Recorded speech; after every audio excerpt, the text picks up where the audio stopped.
c'était important et intéressant que les citoyens puissent se regrouper, manifester dans un sit-in. Ce qui est important à retenir, c'est que la police a usé de gaz lacrymogène, a dispersé inutilement les citoyens, pendant que nous étions non violents et en étant pacifiques, je dirais. Il y a 2 blessés graves qui ont reçu des gaz et des coups qui sont à l'hôpital. Il y a plus d'une dizaine de blessés légers. Il y a de pertes de téléphones. Il y a aussi d'autres qui ont été interpellés. Mais les autorités de la police nous ont dit qu'ils vont relâcher tout le monde qui était interpellé. Dans le bilan tel que nous le disons, il n'y a pas de mort, il n'y a pas eu de coups de balle, il y a eu des gaz lacrymogènes et des tirs de sommation pour disperser. Ce qui est à retenir, il y a 2 blessés graves et une dizaine. Et je pense qu'il y a aussi plus d'une dizaine de personnes interpellées. Ce qui est à retenir, c'est que ça, c'est juste une série d'activités que nous venons de lancer. Et c'est envers le Rwanda. Nous n'avons pas de problème avec les autorités sur place ou la police. Et aussi ont besoin d'être interpellés sur les agissements de nos voisins afin de rendre la dignité de Congolais noble. Voilà un peu ce qu'on peut dire pour aujourd'hui. S'il y a d'autres questions, s'il n'y a pas. La suite, c'est que nous allons nous organiser pour d'autres activités qui vont suivre et jusqu'à ce que nous allons obtenir l'expulsion de M. Vincent Karega. M. Vincent Karega ne peut pas se jouer de Congolais. Je pense que ce message lui arrivera. Ce monsieur a été expulsé de l'Afrique du Sud et déclaré personne non grata parce qu'il agissait de la même manière. Et ici en RDC, ce n'est pas un foutoir, ce n'est pas une poubelle, ou parce que vous êtes ambassadeur, vous allez traiter avec légèreté la mémoire de Congolais. Et jusqu'à ce que nous obtiendrons son expulsion de notre sol. Et les autorités doivent être conscientes de cela. Nous arrêterons que le jour où ce monsieur va atterrir au Rwanda. L'ambassadeur Rwanda a défié le président de la République, a défié l'armée congolaise, a défié la police, a défié maman et papa nyonso. A lobby que biso to kufaka na STT. Bato babomaka na ST mikolo nyonso eza eloko te. Ba oyo bakufaka na 98 eza eloko te. Bana ya classe oyo babomi bango eza eloko te. Biso to yaki po ambassadeur Rwanda azonga na Rwanda. Soki tozwi ye tokolia ye tokotia ye pine. Mais tango tokomi awa ba policier na biso sendenge basalaka bazali biso baza ba policier infiltré to bandi makambo na biso pacifiquement to sali hymne national toke ko benga ba policier ba encadrer biso bango ba beti ba gaz bango ba beti masase mi balé ba kwai motuka ya sei zero ememi mi balé ozomona ba botoli ba téléphone ainsi de suite ba barricade nzela to le kate ba bateli ba rwandais baza ba policier ya Rwanda na Kinshasa soki bazalaki ba policier na biso balingaki batika biso to kende na Rwanda. Lokola bazali ba policier à Rwanda, ba pekisi po biso to katisa kuna te. Alors to zui po note, to kozonga mbalo yo to kozala bien préparé. Lokola bango bazana mundoki, biso beto kozala mundoki. Comme ça to koyeba ndenge to kosuka. Biso o to kobota, fo batika na pays moko ya kimia ya bwania. Eza tene ti biso to zui eloko te po to si to comme de na ba demi siècle. Hein? Revenir na bana biso kozala boni. Vincent Karega to yebi bien azonga. Alinga te akobima na mboko oyo kulupa to baye bango ke peuple à l'équipe nyonso na bandi pona lelo tosuki awa malgré ba empêcher biso to comme un objectif na biso même mon message na biso komi aye bango ke peuple congolais surtout la jeunesse toza ko appuyer lucha toza ko appuyer Filimbi on est d'accord baye bango que peuple congolais jeunesse congolaise a besoin ya épanouissement à l'avenir lobi tolingi ba qualité épanouissement à la jeunesse congolaise na bandi na mingi ya kolobesa te et l'organisation de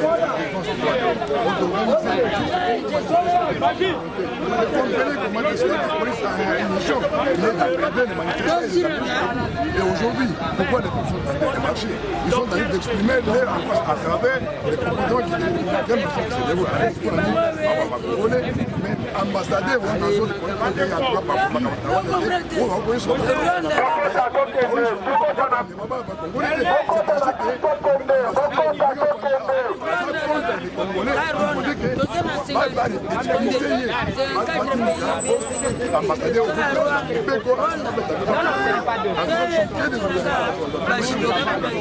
mboka tozoka pasi wana na motema Karega yoki ata pasi wana te azoloba ke bato bazokufa te donc misu ya Karega emonaka ndenge mosusu ya peuple congolais emonaka ndenge mosusu alors nazo passer message na Félix Tshisekedi na Kabila bango nde bato baya na bango awa bazwa bambala mutu na bango na bambale bazongisa Rwanda po mabele oyo eza kaka ya Tshisekedi te eza kaka ya Tshisekedi te na Kabila soki te biso tokosala oyo esengeli tosala na mboka oyo parce que mabele eza bakoko na biso s'il s'agit ke babisimbi balamuka bakolamuka bakomona yango nazopasire bino babisimbi bakoko nazopasire bino bakolamuka mpe bakomona yango na mboka oyo tokolakisa bango ke mabele eza ya bakoko na biso merci beaucoup nalobi boye peuple congolais tokolemba te tokotika te tozonga mpe nsima te bao bazanga libanda mboka bamona la lutte c'est ça la lutte et tokotika te ambassade ya Rwanda il faut ekangama ambassadeur rwandais il faut azonga na mboka na bango et puis tokosala nyonso tribunal pénal international ezala saisi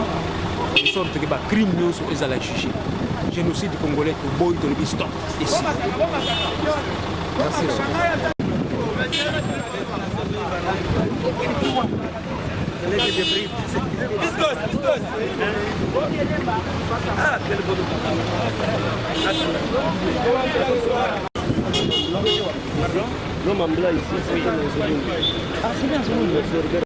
Écoutez, cette journée se conclut de manière non violente, fort heureusement. Lorsque nous sommes arrivés vraiment pacifiquement. Malheureusement, il y a eu la répression. Les policiers nous ont indiqué avoir reçu une instruction claire de ne pas nous laisser organiser notre sit-in. Donc il y a eu des tirs de gaz lacrymogène, il y a eu des coups de crosse sur certains manifestants. J'ai personnellement envoyé l'un d'entre eux à l'hôpital. Mais nous avons décidé d'arrêter et de poursuivre notre campagne. C'est une campagne. Nous allons continuer jusqu'à ce que l'ambassadeur Karega quittera la RDC. Oui, une question de ce côté. Bonjour monsieur. Vraiment, selon les stratégies que vous avez mises sur pied, êtes-vous sûr que l'ambassadeur Karega quittera la RDC?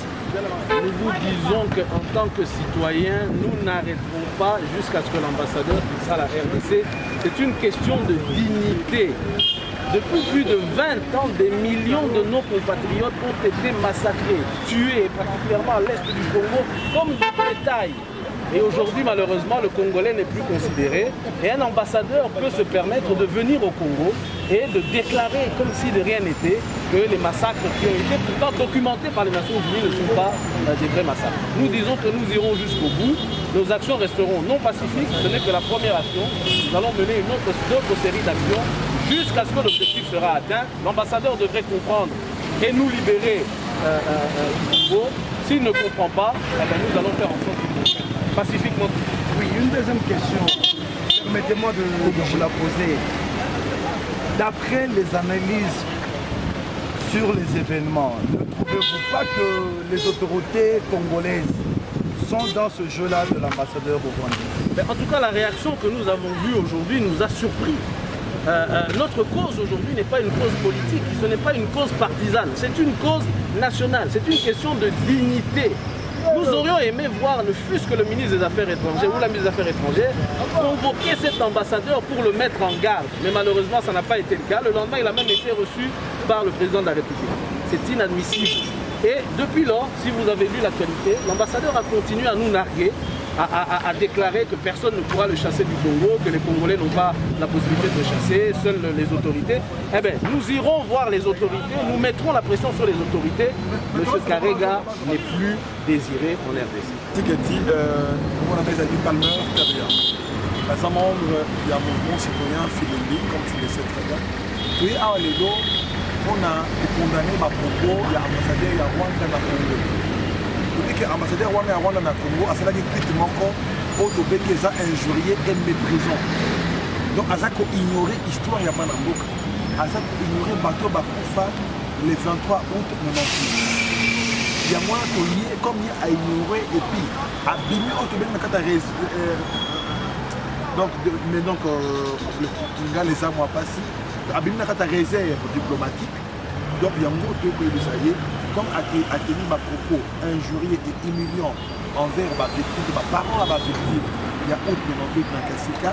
Le conseil est pur et simple.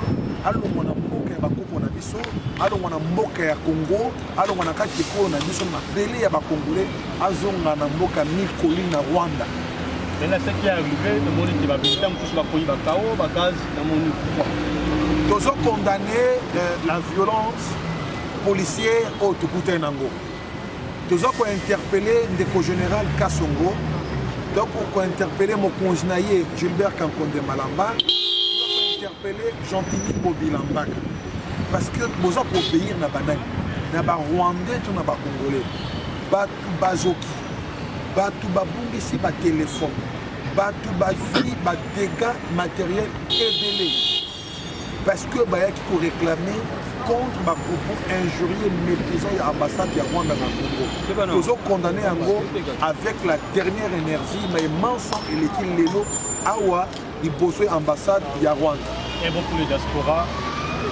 La diaspora, nous sommes l'équipe Awa, Bisoba Namboka, tout la quitté, tout y a que télémé la maille au Rwanda, au Karega, afin que les Congolais, tout ce qui n'a pas autorité congolaise, ministre des Affaires étrangères, tout ce qui n'a président de la République, va rappeler, va rappeler l'ambassadeur Nabango au Awa na Kinshasa. Je dirais chaotique avec beaucoup de regrets, parce que les amis, il y a beaucoup de pertes en matériel, il y a de blessés, nous avons beaucoup de blessés au niveau du Mamayemo, la Croix-Rouge et tout.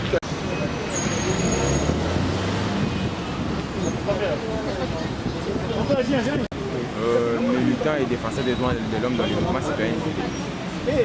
Toyaki awa na kimia tolongwe na bisika tozwamaki na Inca na victoire sur babis bakitisi biso awa tozelani tose regroupe topesi information conscientiser bato toye awa mpona marche oyo mpona sitino eza non violent tosala yango na ordre na discipline mpo tokóma na baniveau ya bablessure te ma na kati ya kopesa message wana tozopesa bandeko na biso toyaki na bango na surprise monene tozali komona la police ezoya la police ntango eye tosengi bango tokosala désordre te toza awa tozolike dans les noms vraiment c'est sitini ezio eza pacifique on va manifester ça pacifiquement violence ekozala te na kati ya kotola na tomoni mbala moko bagasi bandi dispersion des gens il y a de pertes matérielles eza vraiment tosukisi ma eza na bakaro bato bakufi bato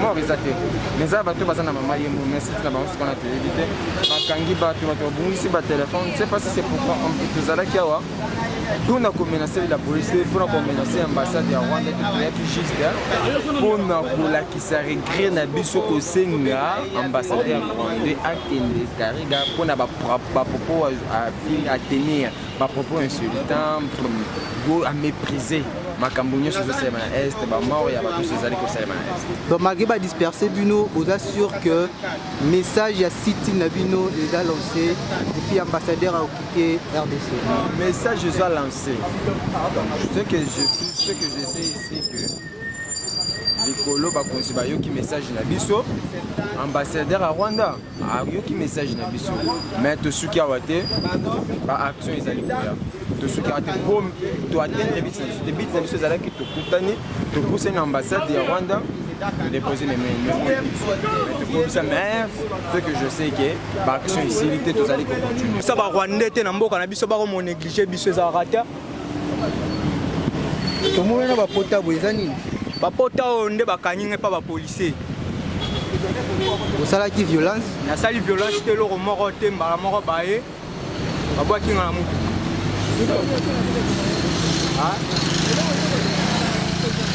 bakonzi ya mboka eloko nga na kosenga na bango batela biso makambo oyo toza vraiment donc façon tovivre na Congo oyo tovivre net ce n'est pas notre pays RDC tovivre net d'esclave yango wana tolingi babongisela biso makambo naza na kanda makasi mpo ya nini ambassadeur oyo na Afrique du Sud babengana kai likolo ya makambo ya mabe ayena makambo ya mabe organise crime ya koboma général moko ya sud-africain bande babengana nde babomaka esiko ayena Kongo asakani na bandeko na biso baboma na nini lelo sikoyo ye gouvernement na biso basana na esengo ya koyamba moto asakani na bato bakupe belebele siko rapport mampinga eza biso nde tosala yango te rapport mampinga eza communauté internationale nde esala yango nde lobaka efoto bakréer tribunal international mpona bacrime ya ese comment est-il possible biso toya po tosalaka sitine toye na eloko te maboko pamba banda okanga baninga na mingi to baninga na nga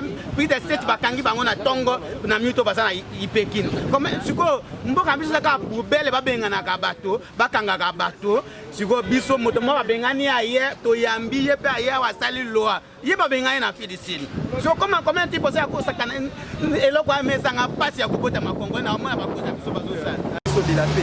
Donc vous pouvez dire Aza pris dans mail Oyo Aza digne fils du pays mais général ni cabaret un Rwandais tout fait Azo menacé la menace de mort. Toboy toko protéger prix Nobel na biso pe to lingi ambassadeur rwandais na sol congolais qui Nobel wala ba pesa gi biso une heure du temps mais il faut arriver à tongo ba décoration bazali saisi la première alors biso doit réclamer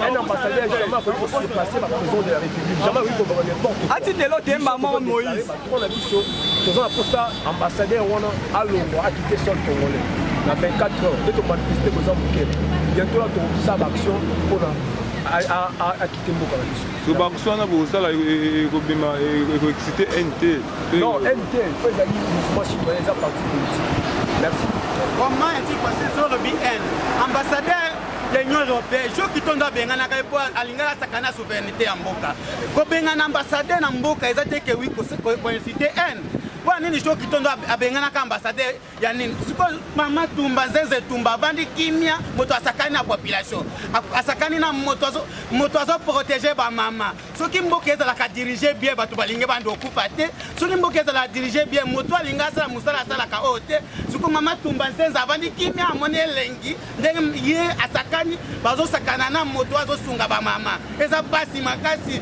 ba mama ifo batelema lipona moto oyo na mona kilobi na Bukavu basali eza muke po baza partout ba mama bautiki ka ba mama Bukavu wana eza malamu te siko comment yo lobi ke wi eko inciter N siko jo kitondo era mpenga na ambassade européenne eko inciter N bato bakenda poto te e bazoni samusisi ezala bongo na diplomatie otango na respect à loi ya mboka wana te bakobenga na yo po batinda moto akoya ko respecter loi ya mboka eza ko inciter N te toboyi te ambassade ekangama toboyi te ba na ye po batinda moto akoya ko respecter ba loi ya mboka na biso akoyi ko sakana na ba mama te akoyi ko sakana ba ndeko na biso bakufa na STT eza naza na kanda makasi ndenge la police ya mboka na biso bazobenga na biso pona tozo manifester tozo souci ya bandeko na biso bakufaki